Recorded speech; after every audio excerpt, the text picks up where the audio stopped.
Hello everyone, my name is Margaret Adamson and I am a health, safety, and ergonomic consultant for our Risk Management Partners, RMP. I have a master's degree in physical therapy, so I'm hoping to share my knowledge and experience with you.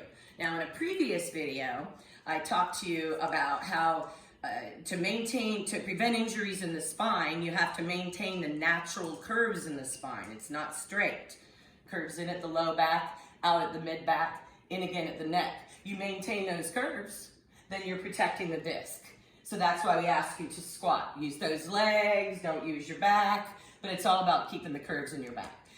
So what about if you are someone who has bad knees? Maybe you've been squatting for many years. You have bad knees, arthritis, let's say maybe you have weak legs, you're recovering from something. It makes it really hard to do that squatting.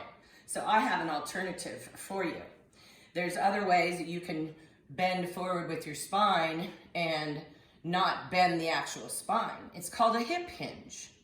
So if you're gonna bend like this, your hinge, you're bending at your back, your vertebra. But if you bend like this, then you're using your hips as the hinge. The hips are the bend. So the option to squatting is to do the hip hinge. And many of you have already done it in the gym. If you do a deadlift, a lot of the movements in a gym or with sports, you always maintain the curves in your spine. And that's because you don't want an injury. Well, you want to translate this into work. Work is your life. You don't want to come out of the game. You are an athlete. You're a worker athlete. So all your movements make a difference. You don't want to place excess strain on your body. So, of course, you can do the regular lift where we're squatting and we're lifting something up. You always keep it in close. Hello? That's not comfortable. This is. So squatting, maintaining those natural curves. But I wanted to show you the option. And the option is, I'm just using the stick as a prop. You don't use the stick.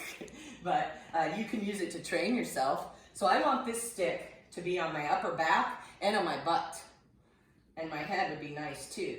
So I'm gonna bend forward and it's staying there. And that's one way that you can try to help train yourself to bend at the hips. Train yourself.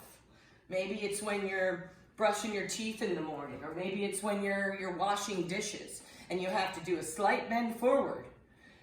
Instead of choosing to bend at your back and risk damaging that disc, you want to bend at the hips.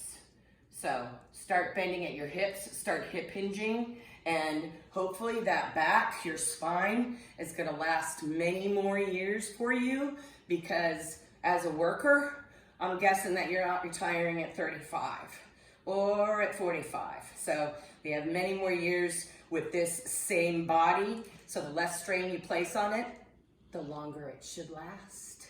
Tune into my other videos and learn how to take care of your body and not get an injury. Thanks for listening.